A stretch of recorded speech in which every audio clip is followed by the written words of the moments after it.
चलो, तो I hope my screen सबको विजिबल है। तो आज जो टॉपिक पढ़ेंगे वो है हमारा एंजाइमोलॉजी। तो हम आज जिस चीज के बारे में पढ़ेंगे वो है हमारा एंजाइम्स। ठीक है, अब हम डिस्कस करते हैं कि एंजाइम्स क्या क्या है और कहाँ से आया है। तो सबसे पहले 1897 में एडवर्ड बकनर ने एंजाइम की डिस्कवरी करी थी। किस चीज के अंदर? ईस्ट एक्सट्रैक्ट के अंदर। ठीक है, तो उन्होंने क्या देखा? उन्होंने ये देखा कि उन्होंने शुगर लिया, उसके अंदर उन्होंने ईस्ट एक्सट्रैक्ट डाला,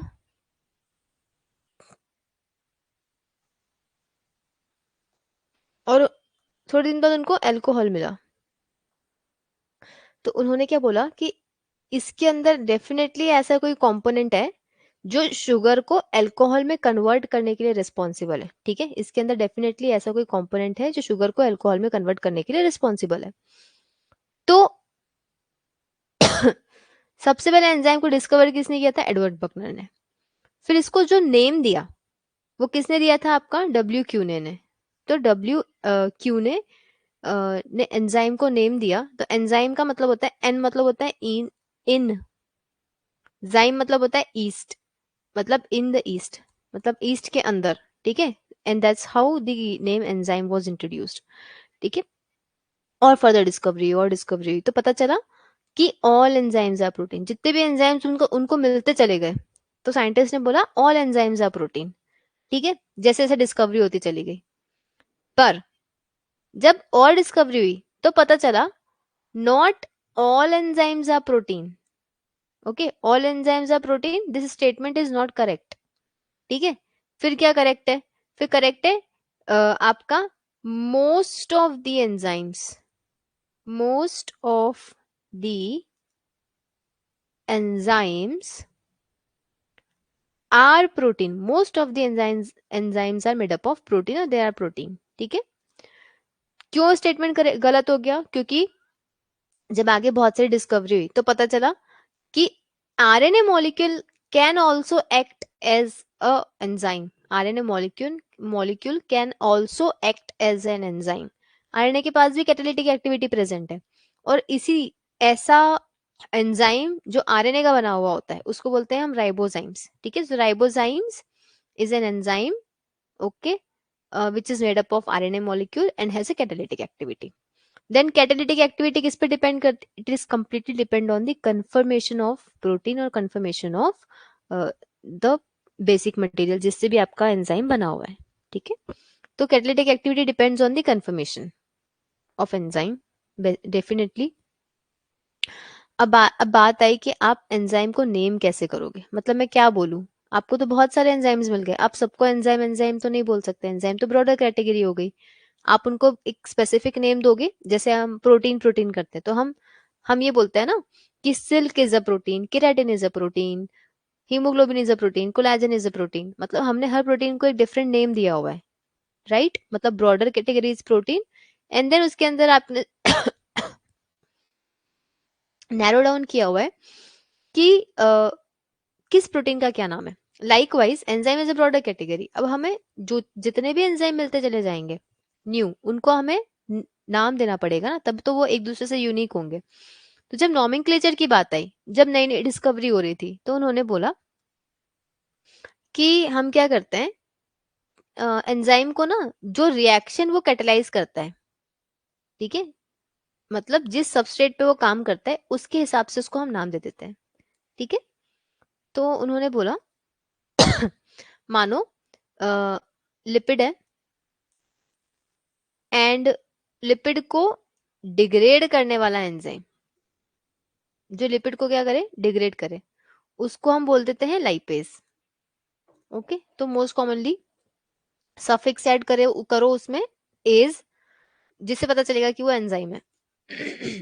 तो उन्होंने बोला अगर लिपिड डिग्रेड करेगा तो लाइपेज। तो सबस्ट्रेट क्या बोल दिया उन्होंने? लिपिड।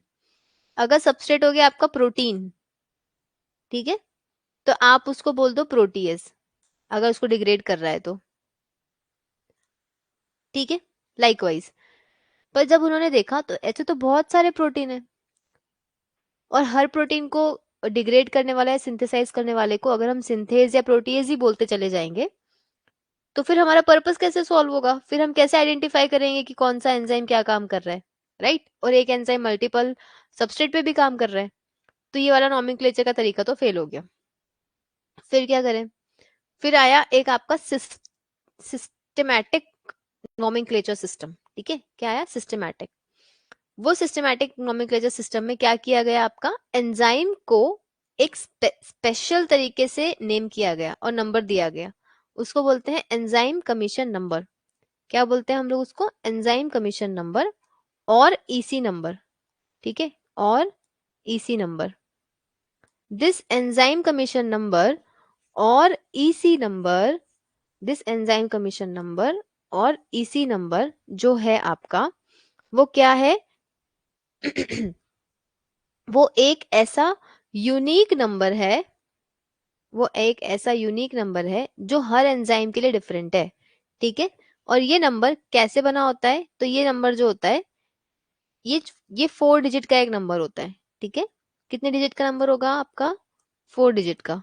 ठीक है, 4 डिजिट हो गई आपकी, 1 2 3 4, और हर के बाद में हम ऐसे पॉइंट लगाते हैं।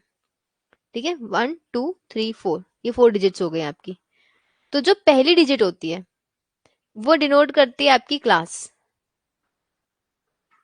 ठीक है, जो दूसरी डिजिट होती है, ठीक है, जो दूसरी डिजिट होती है वो डिनोट करती है आपकी सब क्लास। ठीक है, क्लास एंड सब क्लास। है ना? तो पहली डिजिट क्या डिनोट कर रही है? आपकी क्लास। दूसरी डिजिट का डिनोट करेगी आपकी सब क्लास। ठीक है, ये हो गया आपका सब क्लास। तीसरी डिजिट क्या डिनोट करेगी? आपकी सब सब क्लास। ठीक है, इसके बाद सब सब क्लास। और ये क्या डिनोट करेगा? आपका सीरियल नंबर। Okay, clear? तो एंजाइम कमीशन नंबर और ईसी नंबर 4 डिजिट का एक ऐसा यूनिक कोड होता है, 4 डिजिट का एक ऐसा यूनिक कोड होता है। ठीक है, सीरियल नंबर या ओन नंबर। ठीक है, this is different for different enzyme. एक ऐसा यूनिक कोड होता है जो कि हर एंजाइम के लिए अलग अलग होता है। ये दिस सीरियल नंबर और दिस कुड बी सब सब क्लास, सब सब सब क्लास। ठीक है, लाइकवाइज। तो इसी नंबर क्या हुआ? 4 डिजिट का एक ऐसा यूनिक नंबर हुआ जो हर एंजाइम के लिए अलग अलग है। पहली पहली कैटेगरी क्या बता रहा है? आपका क्लास, दूसरा सब क्लास, तीसरा सब सब क्लास, और चौथा सब सब सब क्लास, लाइकवाइज। ठीक है, अब पहली कैटेगरी क्या बता रहा है? क्लास। अब एंजाइम की कितनी क्लासेस होती है? टोटल होती है 6। कितनी क्लासेस होती है एंजाइम की? 6 क्लासेस। तो एंजाइम हैज 6 क्लासेस, ये फिक्स है। ठीक है, ये फिक्स है और यही उनका सीक्वेंस है। तो सीक्वेंस क्या है? पहला ऑक्सीडेटिव, दूसरा ट्रांसफरेज, तीसरा हाइड्रोलेज, चौथा lyase, fifth is isomerase and sixth is ligase. ठीक है, तो टोटल कितनी कितनी टोटल कितनी है आपकी? वो हो गई, टोटल हो गई आपकी 6, है ना? तो 6 में पहला क्या है आपका? Oxidative, transferase, hydrolase, lyase, isomerase and ligase. ठीक है, ये क्लासेस आपकी फिक्स हैं और ये ऐसी ही होती हैं। अब हम आगे की बात करते हैं। ठीक है, ये क्लासेस आपकी फिक्स है और ये ऐसी होती हैं, यही सीक्वेंस में होंगी। तो पहला कैटेगरी हमने क्या पढ़ा है? क्लास। तो जो भी नंबर लिखा होगा, मान लो इस एंजाइम का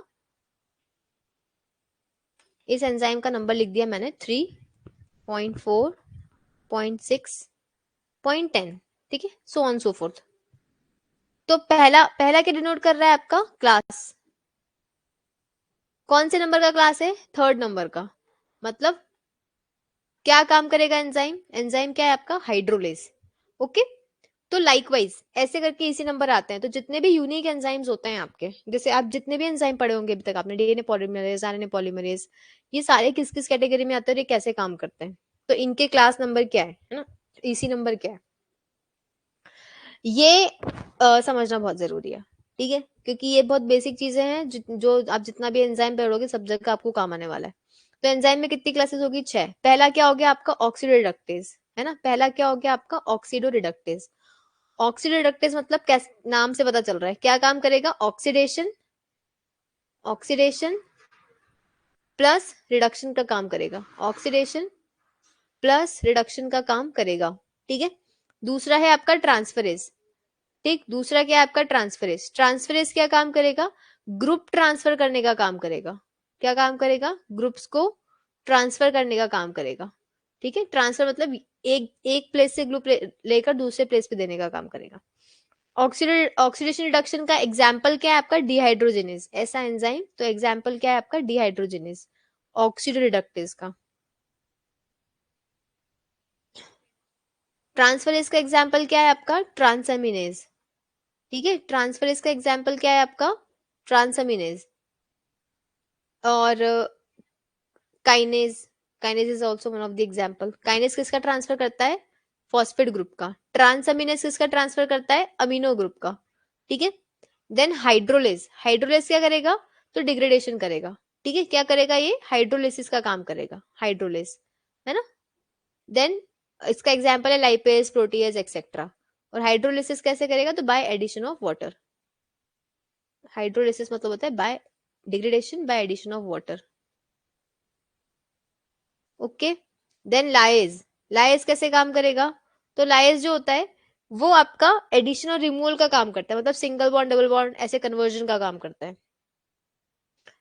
ये है आपका डीकार्बोक्सिलेज, जैसे catalyse the removal of carboxyl group, decarboxylase.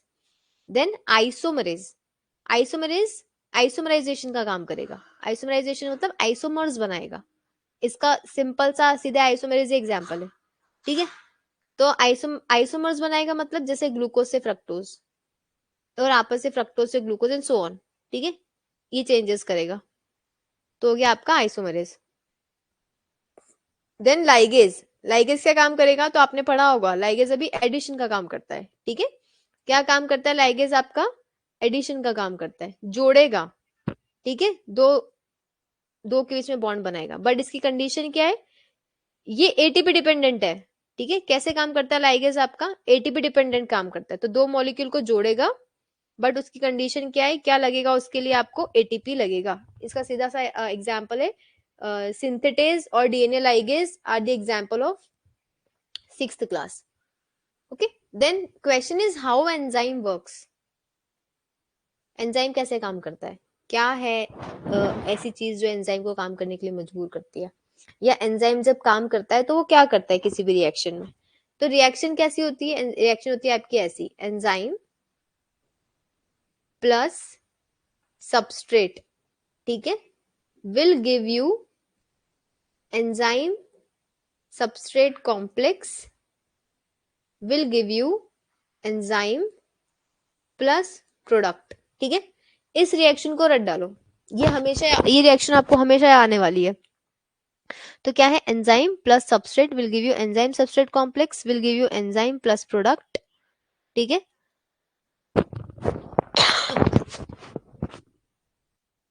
Enzyme plus product, ठीक है। तो बिगनिंग कहां से होगी? सबस्ट्रेट से होगी, है ना। तो आप अगर देखोगे तो इस रिएक्शन में क्या चेंज हुआ है? इस रिएक्शन में सिर्फ और सिर्फ सबस्ट्रेट से प्रोडक्ट बन गया, एंजाइम में कोई चेंजेस नहीं आया, एंजाइम एज इट इज रहेगा।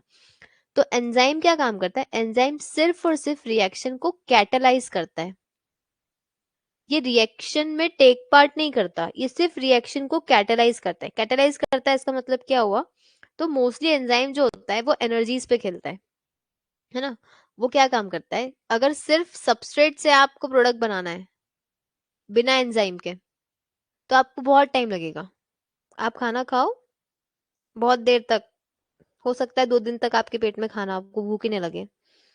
तो एंजाइम क्या कर रहे हैं? एंजाइम जो हो रहा है वो डाइजेशन की प्रोसेस को बढ़ा रहा है। देखो 1.5 से 2 घंटे में आपको खाना डाइजेस्ट होने लग हो जाता है, ठीक है, ऑलमोस्ट। तो क्या कर रहे हैं? ये आपके डाइजेशन की प्रोसेस को बढ़ा रहे हैं, या किसी भी रिएक्शन की प्रोसेस को बढ़ाते हैं, ठीक है, फास्ट कर देते हैं रिएक्शन को। तो ये टेक पार्ट करते हैं क्या रिएक्शन में? नहीं, ये सिर्फ और सिर्फ कैटालिसिस का काम करते हैं without taking part in the reaction. इसका मतलब कि एंजाइम ब्रेक डाउन नहीं हो रहा है, वो एज इट इज ही रह रहा है। सिर्फ सबस्ट्रेट ब्रेक डाउन होकर प्रोडक्ट में कन्वर्ट हो रहा है, या सबस्ट्रेट एडिशन होकर प्रोडक्ट में कन्वर्ट हो रहा है। तो ये जो एंजाइम होता है आपका, ये एनर्जी पे काम करता है। तो क्या करता है, it increase the rate of reaction by lowering the energy of activation. ठीक है, तो कोई भी रिएक्शन को करने के लिए एक पर्टिकुलर अमाउंट ऑफ एनर्जी की रिक्वायरमेंट होती है। ठीक है, इसको बोलते हैं हम एक्टिवेशन एनर्जी। क्या बोलते हैं हम इसको, एक्टिवेशन एनर्जी। मतलब आप जब बहुत थके हुए हो तो आप भी काम नहीं कर सकते ना, आपको क्या चाहिए, एनर्जी चाहिए कोई भी काम करने के लिए। वो कब आएगी, जब आप एकदम रिफ्रेश हो जाओ, थोड़ी देर सो जाओ, या आपको ऐसा मतलब रिलैक्स होके बैठ जाओ, आप एक्टिवेट होने लगोगे धीरे धीरे। लाइक वाइज सबस्ट्रेट से प्रोडक्ट बनाना है तो आपको एक एनर्जी की रिक्वायरमेंट होगी जो सबस्ट्रेट को प्रोडक्ट में कन्वर्ट कर दे। पर वो एक्टिवेशन एनर्जी इतनी हाई होती है कि उसको अचीव करने में हमको टाइम लग जाता है, इसीलिए रिएक्शन स्लो हो जाती है। ठीक है, तो एंजाइम क्या काम करता है, एंजाइम इस एक्टिवेशन एनर्जी को अचीव करने में हेल्प करता है जल्दी। ठीक है, तो it louvers the energy of activation. मतलब अगर ये विदाउट एंजाइम है, अनकैटलाइज्ड, इसमें एंजाइम नहीं है इस वाले रिएक्शन में, तो आप देखो कितनी एनर्जी लग रही है, इतनी। पर अगर एंजाइम के साथ, अगर एंजाइम आप डाल दो रिएक्शन के अंदर, तो आप देखो एनर्जी क्या हो गई, कम हो गई। और क्योंकि एनर्जी कम हो गई तो रिएक्शन जल्दी प्रोसीड करेगी, रिएक्शन की प्रोसेस क्या हो जाएगी आपकी, फास्ट हो जाएगी। ठीक है, तो एंजाइम क्या करता है, एंजाइम जो होता है वो एक्टिवेशन एनर्जी को अचीव करने में हेल्प करता है जल्दी। It means it lowers the activation energy of, it lowers the activation energy of reaction. And also, also अगर मैं यहाँ बनाऊं रिएक्शन, तो ये हो गया आपका enzyme plus substrate will give you enzyme plus, sorry, enzyme substrate complex will give you enzyme plus product. ठीक है, एंजाइम प्लस प्रोडक्ट। तो आप देखो एंजाइम प्लस सबस्ट्रेट जब बन रहा है तो ये कंडीशन है, और एंजाइम सबस्ट्रेट के साथ जब कॉम्प्लेक्स बना लेता है तो उस कंडीशन में आपको एनर्जी की रिक्वायरमेंट है, ताकि ताकि सबस्ट्रेट एक्टिवेट हो सके। इसको बोलते हैं ट्रांजिशन स्टेट। ठीक है, ये जो स्टेट होती है ना बीच की, इसको बोलते हैं ट्रांजिशन स्टेट। ओके, और इसी ट्रांजिशन स्टेट को अचीव करना होता है जल्दी से, ट्रांजिशन स्टेट। और ट्रांजिशन स्टेट अचीव करने के लिए क्या चाहिए, एनर्जी चाहिए। और ये एनर्जी क्या होती है आपकी, एंजाइम अगर रहेगा तो जल्दी से अचीव हो जाएगी, नहीं होगा तो टाइम लगेगा। ठीक, और एंजाइम जो होता है they catalyse nearly all the chemical reactions taking place in the cell of the body. तो कैसे काम कर रहा है समझ गए, it lowers the activation energy of the cell. Activation energy कम कर देगा तो रिएक्शन फास्ट हो जाएगी, रिएक्शन फास्ट हो जाएगी तो जल्दी प्रोडक्ट बनेगा आपका। ठीक है, now enzyme has a unique 3 dimensional shape that fit the shape of reactant और सबस्ट्रेट। हम वो समझते हैं कि कैसे।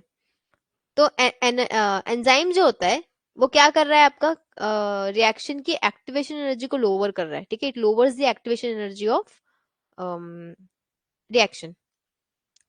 All chemical reaction have an energy barrier.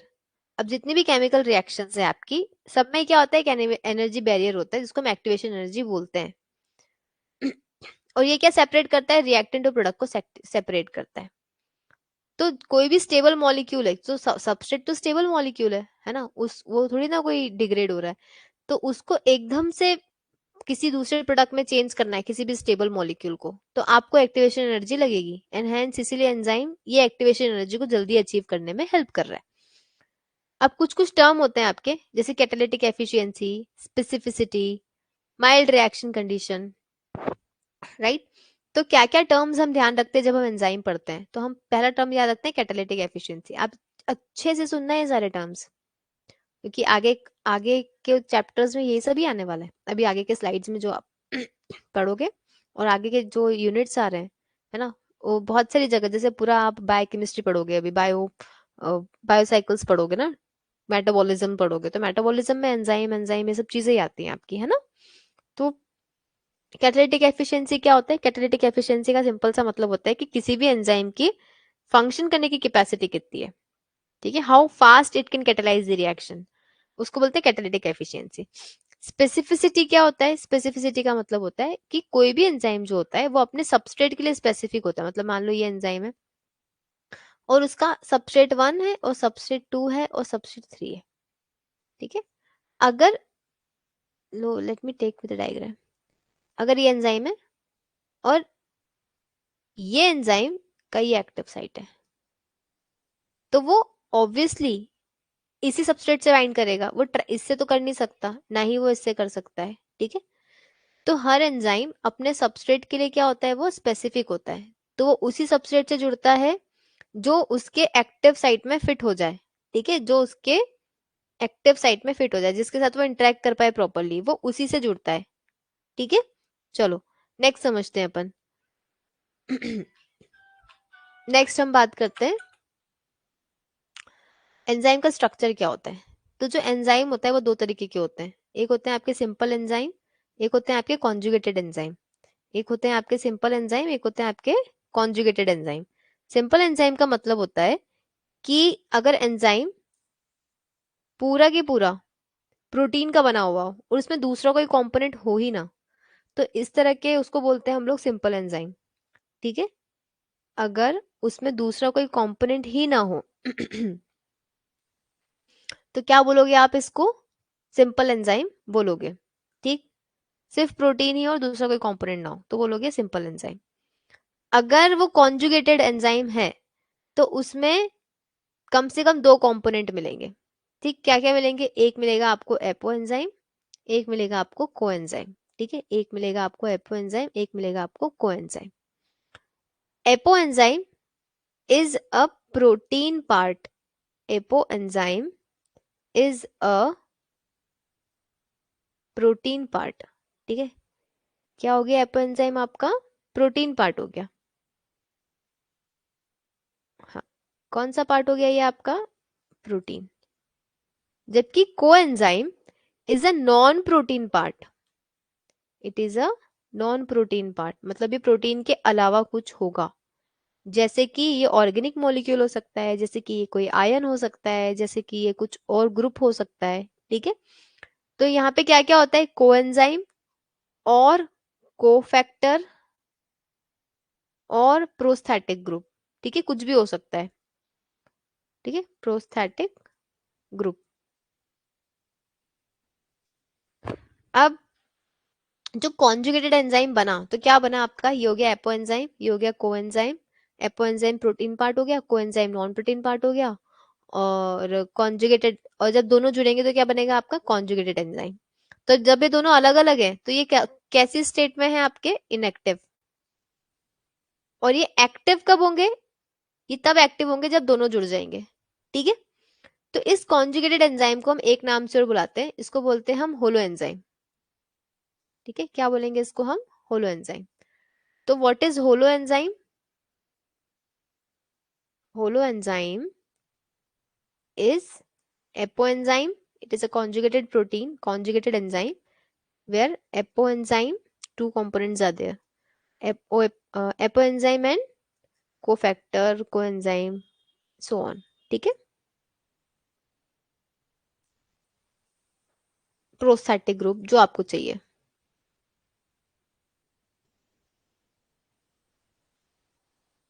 Etcetera, right. चलो, तो conjugated enzyme are composed of apoenzyme, conjugated enzyme without cofactor, है ना। तो अगर मैं आपको बोलूं एपोएंजाइम क्या होता है, तो एपोएंजाइम क्या है, प्रोटीन पार्ट है। अगर मैं आपको बोलूं होलो एंजाइम में से आप कोफैक्टर हटा दो, होलो एंजाइम माइनस कोफैक्टर, तो क्या मिलेगा आपको, एपोएंजाइम मिलेगा। ओके, क्लियर इतनी सारी चीजें। तो होलो एंजाइम जो होता है वो एक्टिव होता है, ये इनएक्टिव होता है। इसका एक एग्जांपल ले लो आप, आरएनए पॉलीमरेज बैक्टीरिया में जो मिलता है, उसमें सिग्मा फैक्टर होता है, अगर वो ना जुड़े तो आरएनए पॉलीमरेज आगे काम नहीं कर पाता अच्छे से, ठीक है, इनिशिएशन वगैरह नहीं कर पाता। तो सिग्मा फैक्टर क्या हो गया, अलग से आके जुड़ता है, तो ये क्या हो गया आपका होलो प्रोटीन, होलो एंजाइम का एग्जांपल। अब कोएंजाइम या कोफैक्टर नॉन प्रोटीन पार्ट होता है, ठीक है। और जो प्रोस्थेटिक ग्रुप होता है ना, वो कभी भी अपने प्रोटीन से अलग नहीं होता, बहुत ज्यादा फर्मली अटैच होता है, जैसे कि हीमोग्लोबिन। हीमोग्लोबिन को देखोगे तो उसमें हीम ग्रुप था ना आपका, हीम ग्रुप और प्रोटीन पोर्शन था, तो वो जो हीम ग्रुप था आपका वो प्रोस्थेटिक ग्रुप था, ठीक है। चलो,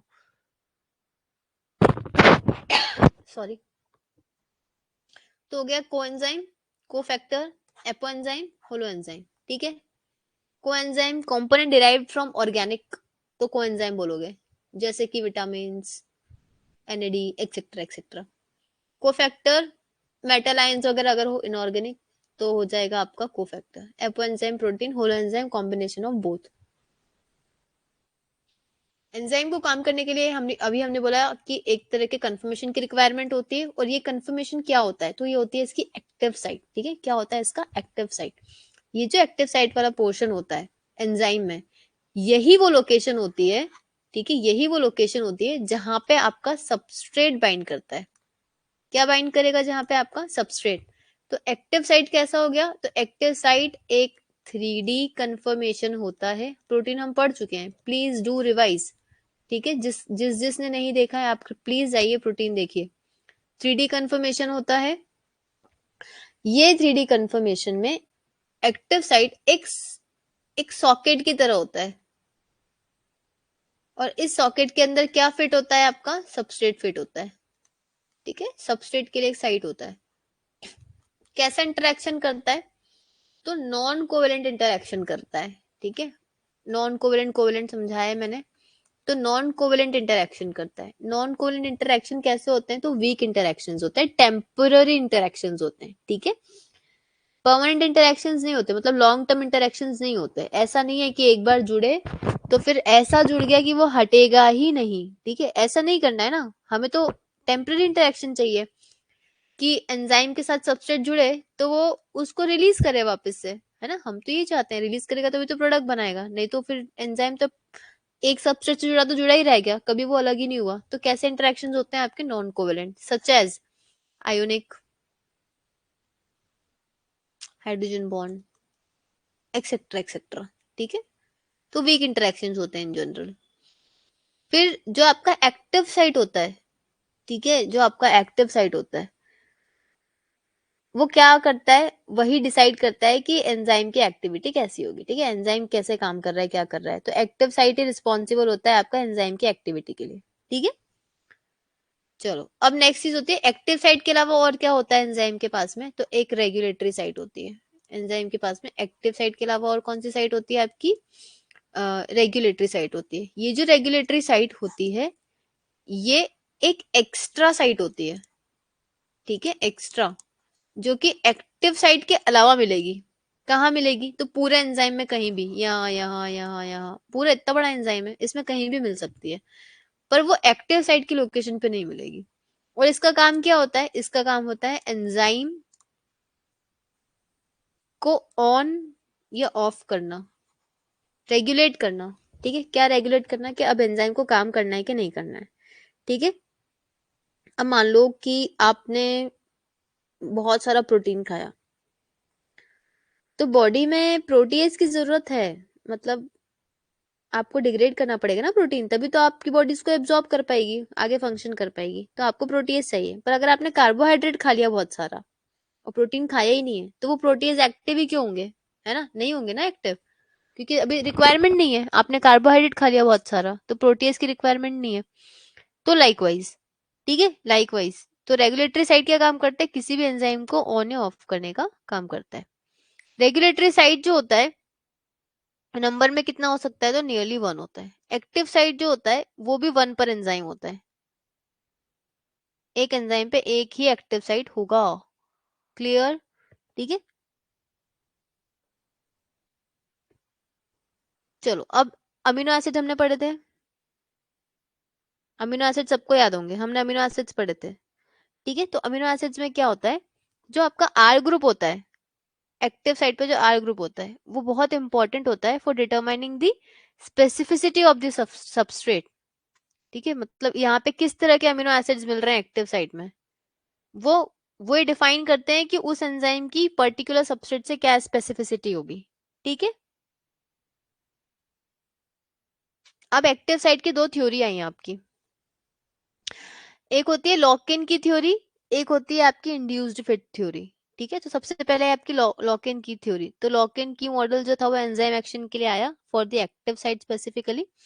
वो ये बोलता है जैसे हर ताले की एक चाबी होती है, ठीक है, जैसे कि हर ताले की एक चाबी होती है, वैसे ही वैसे ही हर एंजाइम का अपना एक सबस्ट्रेट होता है। ठीक है, जैसे हर ताले की एक चाबी होगी, वैसे हर एंजाइम का अपना एक सबस्ट्रेट होगा। ठीक है, हर ताले की एक चाबी, वैसे ही हर एंजाइम का अपना एक सबस्ट्रेट। ऑब्वियसली ये वाली चाबी इसमें लगेगी नहीं,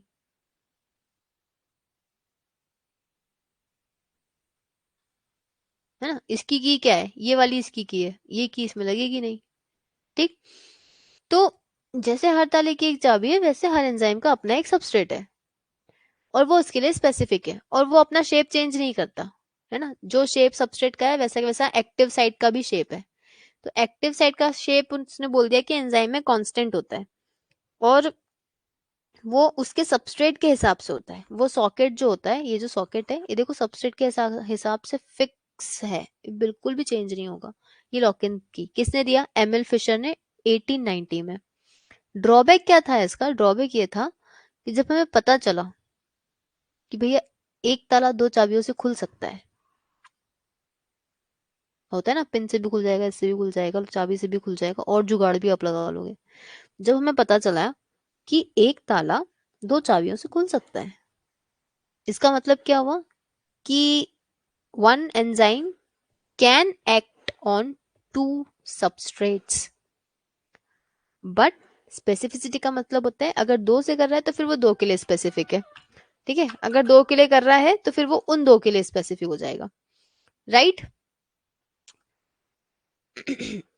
ऐसा होता है। ठीक, आगे बढ़ते हैं। नेक्स्ट आपकी थ्योरी आई induced fit model. Induced fit model ने क्या बोला, इंड्यूस्ड फिट मॉडल ने ये बोला कि एंजाइम की जो एक्टिव साइट का शेप होता है वो फिक्स नहीं होता। ठीक है, वो फिक्स नहीं होता।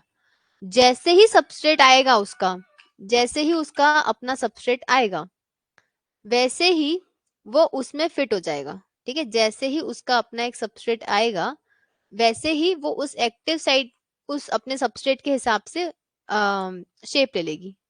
ठीक है, ये बोला किसने बोला, ये बोला आपका कॉशलैंड ने इन 1958। ठीक है, ये थ्योरी किसने दी, आपकी कॉशलैंड ने।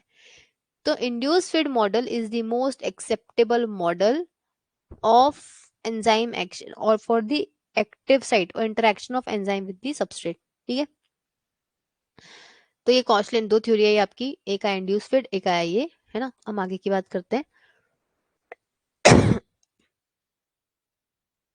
फैक्टर्स अफेक्टिंग एंजाइम एक्टिविटी, क्या क्या फैक्टर्स होते हैं जो एंजाइम एक्टिविटी को अफेक्ट करते हैं। फैक्टर होते हैं temperature, pH, substrate concentration, enzyme concentration.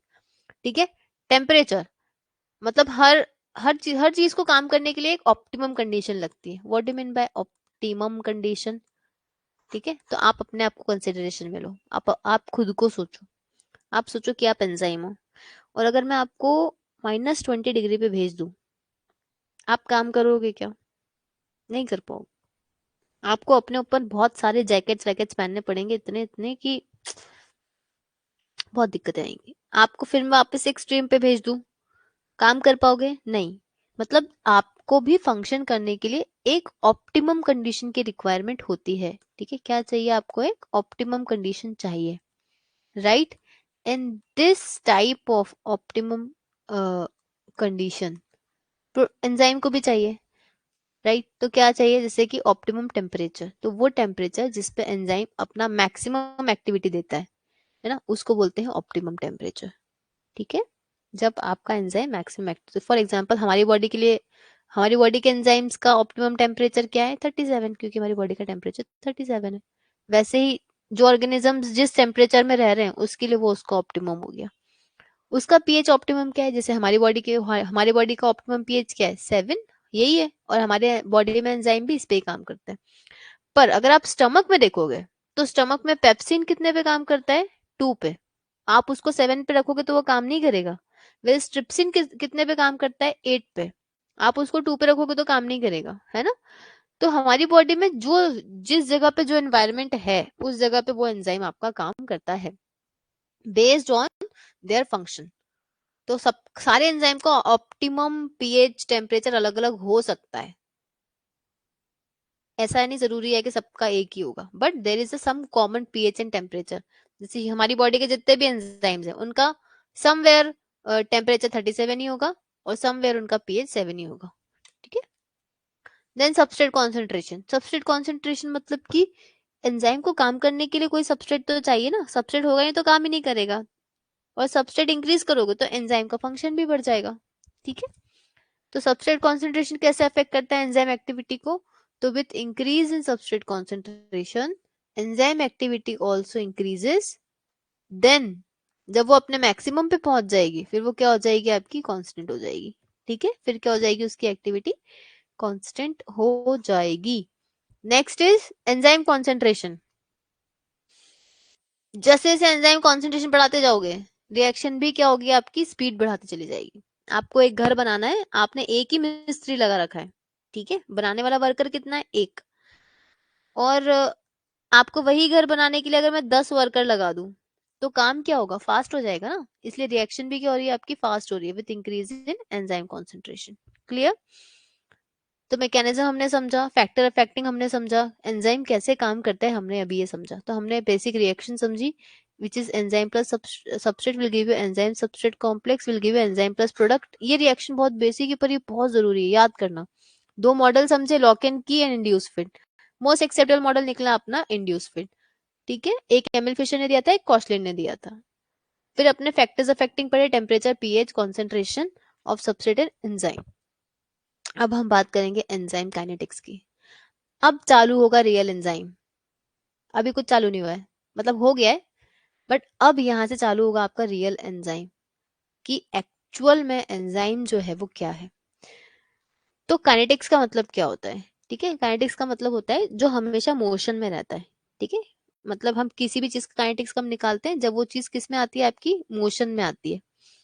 तो यहाँ पे मोशन का मतलब क्या हुआ, यहाँ पे मोशन का मतलब क्या हुआ, एंजाइम तो मूव कर रहा है पर मुझे मूवमेंट थोड़ी ना निकालना है, मुझे निकालना है एंजाइम की कितनी कैपेसिटी है प्रोडक्ट बनाने की कितनी देर में। यहाँ पे काइनेटिक्स का मतलब क्या हुआ कि सबस्ट्रेट बनाने से एंजाइम पे क्या असर हो रहा है, कितनी देर में प्रोडक्ट बनाएगा वो, कितना प्रोडक्ट बनाएगा वो, कैसे बनाएगा वो, उस रेट ऑफ रिएक्शन क्या होगी अगर आपने सबस्ट्रेट बढ़ा दिया, ऐसे बहुत सारे फैक्टर्स।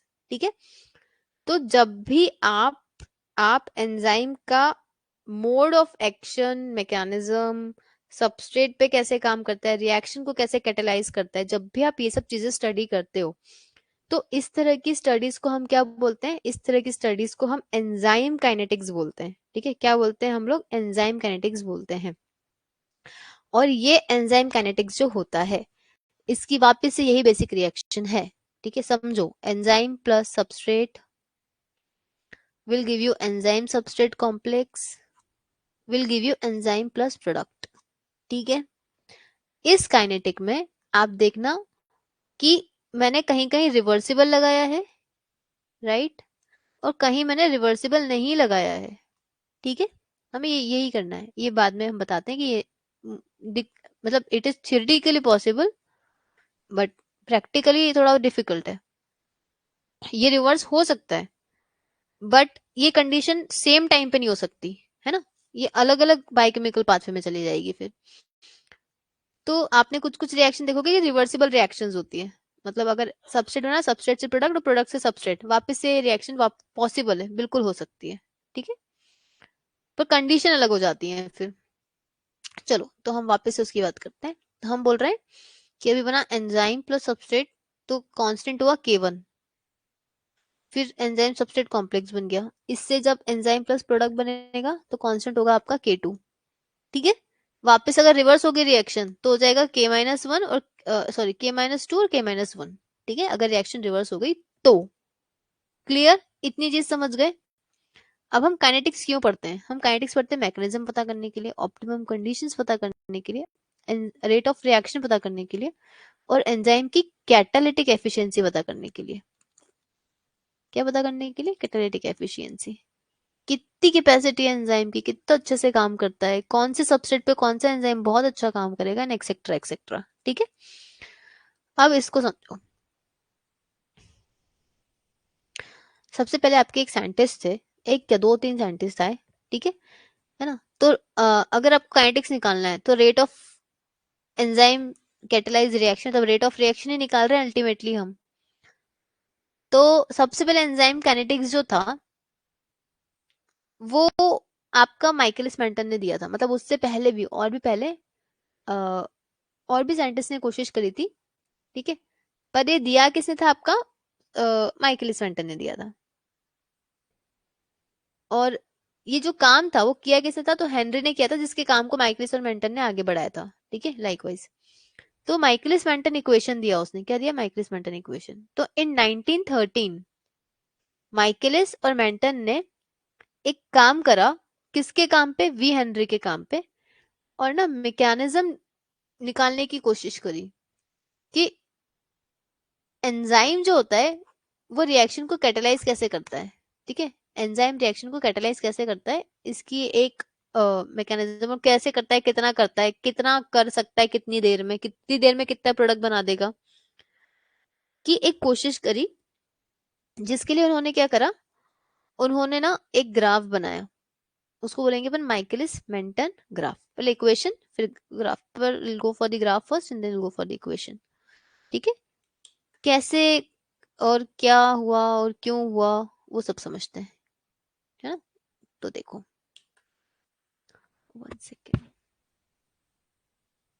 उन्होंने एक प्लॉट बनाया, माइकलिस मेंटन प्लॉट, वो ऐसा होता है। ये जो हिस्सा होता है ये होता है आपका rate of reaction, okay, rate of reaction. इसको हम ना v से रिप्रेजेंट करते हैं, v मतलब वेलोसिटी और रेट ऑफ रिएक्शन, ठीक है। ये होता है आपका माइक्रोमोल पर minute, product form in micromole पर मिनट। ये जो होता है ये होता है आपका सबस्ट्रेट, ठीक है, एस। ये होता है आपका millimole, mole, so on, micromole, so on so fourth, ठीक है।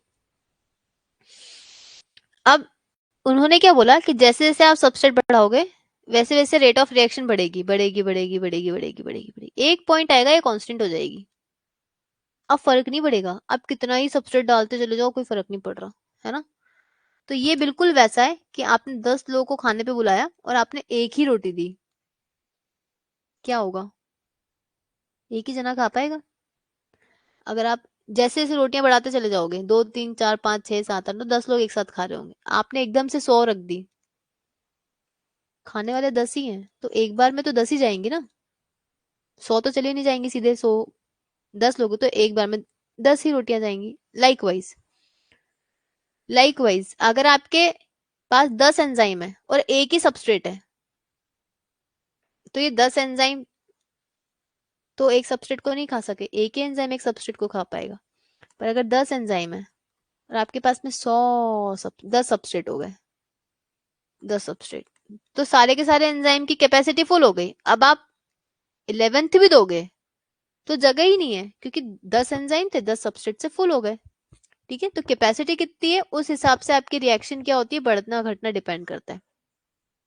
तो ये प्लेटो ये इंडिकेट करता है कि initially rate of reaction increase होता है और फिर ना एक पॉइंट आता है जहां पे मैक्सिमम हो जाता है और फिर वो क्या करता है, फिर वो डिक्रीज होता है या कांस्टेंट वाली कंडीशन पे आ जाता है, ठीक है, या फिर वो क्या जाता है, कांस्टेंट वाली कंडीशन पे आ जाता है। इस तरह के इसको इस तरह का ग्राफ आपका किसने प्रपोज किया था, माइकलिस मेंटन ने प्रपोज किया था, जिसने क्या होता है, ग्राफ बनता है v और s के बीच में, वेलोसिटी और सबस्ट्रेट के बीच में, बहुत अच्छे से याद करना है, इसमें बहुत सारी चीजें आती हैं। तो ये वाला पॉइंट जहां पे रिएक्शन मैक्सिमम हो जाती है, ठीक है, जहां पे उसको बोलते हैं वी मैक्स, क्या बोलते हैं उसको, वी मैक्स, क्लियर। अब एक पॉइंट आता है उसको बोलते हैं केम। केम क्या होता है, ये होता है माइकलिस मेंटन कांस्टेंट, ठीक है, ये होता है माइकलिस मेंटन कांस्टेंट। और ये माइकलिस मेंटन कांस्टेंट जो होता है, ठीक है, ये माइकलिस मेंटन कांस्टेंट जो होता है ये होता है Km is equal to V max upon 2, ठीक है, half of the V max upon 2। जो भी वैल्यू आएगी उसको अपन यहाँ पे प्लॉट करेंगे, ठीक है, और प्लॉट करने के बाद में प्लॉट करने के बाद में क्या होगा, एक सेकेंड, हाँ, ये आपने केम को प्लॉट करने कर रहे हैं अपन, ठीक है, ये केम प्लॉट करने के बाद में हम इसे परपेंडिकुलर ड्रॉ करेंगे, तो आपको इस जगह पे किसकी वैल्यू मिल जाएगी, आपके Km की वैल्यू मिल जाएगी। ठीक है, ये Vmax का आधा ही हो गया ना, Vmax/2, और Km क्या हो गया, इस वाले प्लॉट पे देखिएगा तो Km क्या हुआ, what do you mean by Km, what do you mean by Km, तो Km is that substrate concentration where velocity of reaction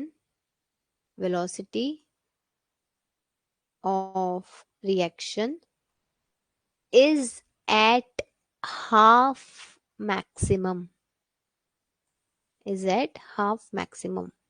Km वो सबस्ट्रेट कॉन्सेंट्रेशन है जहां पे रिएक्शन की वेलोसिटी हाफ मैक्सिमम पे है। ठीक है, ग्राफ के हिसाब से हम इसको ऐसा बोलते हैं। तो Km क्या हुआ, माइकलिस मेंटन कांस्टेंट हुआ। कैसे निकालोगे, Vmax/2 से निकालोगे। Vmax/2 को प्लॉट करोगे तो आपको सबस्ट्रेट कॉन्सेंट्रेशन के यहाँ पे Km की वैल्यू पता चल जाएगी। ठीक है, इतनी चीज सबको क्लियर हो गई, इतनी चीज आपको समझ में आ गई है ना। अब हम इसकी इक्वेशन देखते हैं। इक्वेशन होती है V is equal to Vmax into S upon Km plus S। Okay, equation होगी V is equals to Vmax into S upon Km plus S। This is your equation, right? This is a Michaelis-Menten equation where V is equal to velocity, Vmax is maximum velocity, S is substrate, Km is Michaelis-Menten constant and S is also again substrate। ठीक है, ये आपकी reaction होती है। आपके बहुत basic questions आते हैं इसमें, पर पहले हम Km का सिग्निफिकेंस समझ लेते हैं। तो Km अभी यहाँ पे खत्म नहीं होता। Km सिर्फ ये नहीं बताता कि रिएक्शन आपकी हाफ मैक्सिमम पे, Km ना दो चीजें बताता है। क्या बताता है, दो चीजें। एक तो Km बताता है रेट ऑफ रिएक्शन, एक Km बताता है एफिनिटी विथ एंजाइम। ठीक है, क्या बताएगा, एक बताएगा रेट ऑफ रिएक्शन, मतलब रेट कैसी है, हाफ है, रिएक्शन की रेट हाफ है, आधी मैक्सिमम पे। दूसरा बताएगा affinity with enzyme, affinity with enzyme किसकी, affinity of substrate with enzyme. ठीक है, बताएगा affinity of substrate with enzyme. इसको बहुत अच्छे से समझना, ये बहुत बेसिक्स हैं, ये basics of enzyme kinetics. This is the crucial point जहां से क्वेश्चंस आते हैं।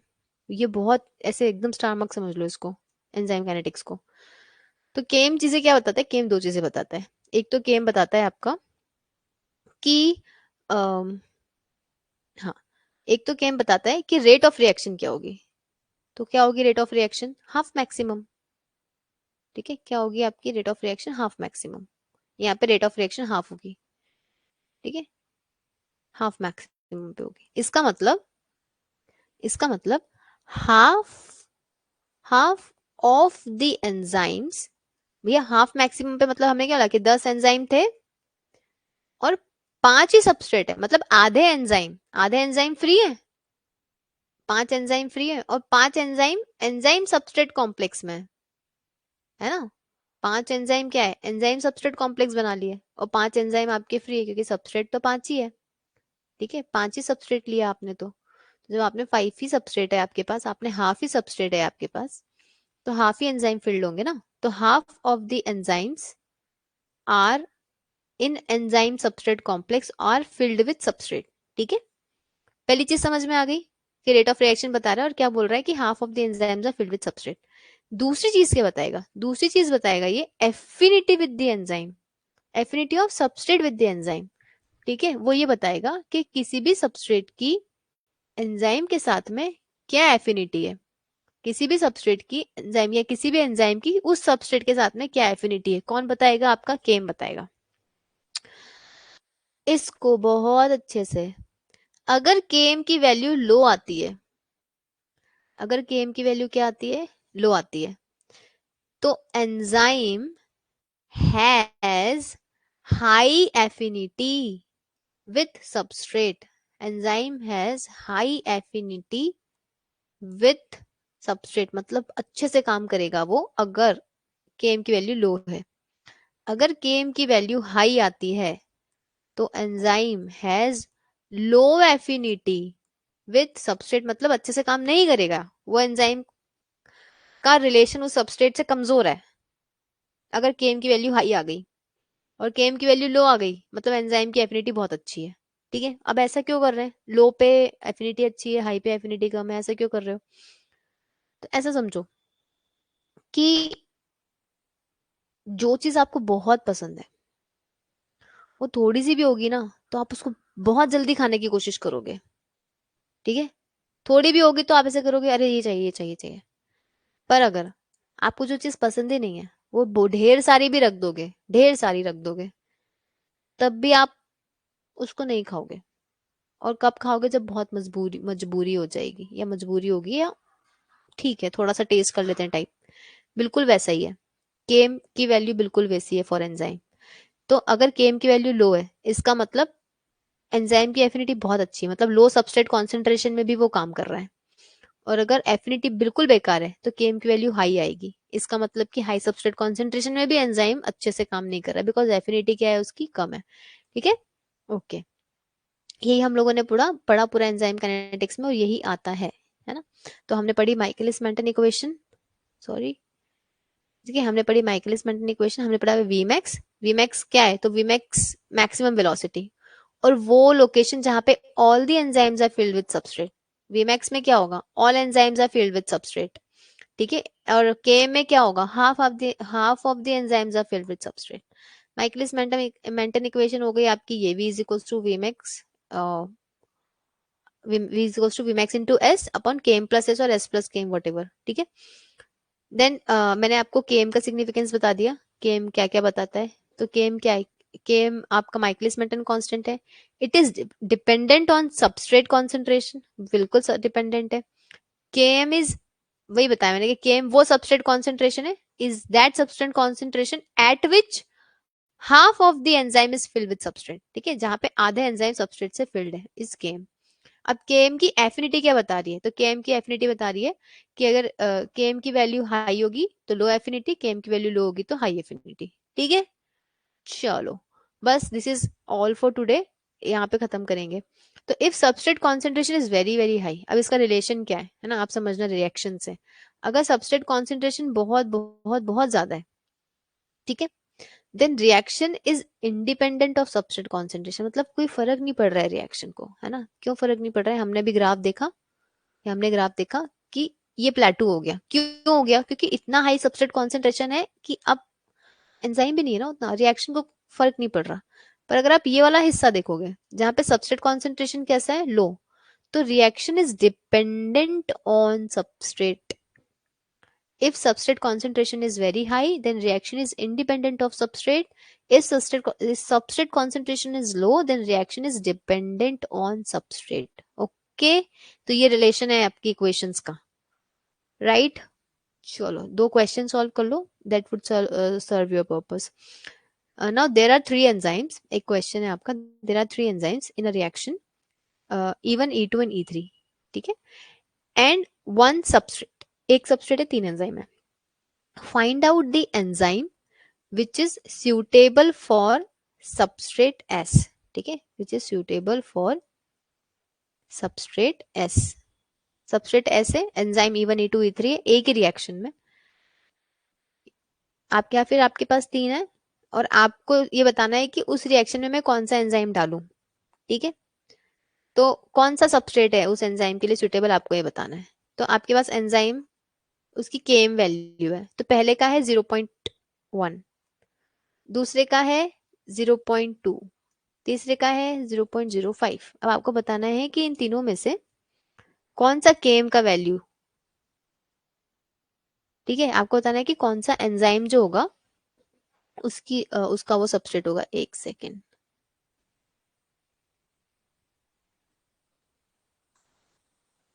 One second Vishal, you may right in a chat box but yes okay.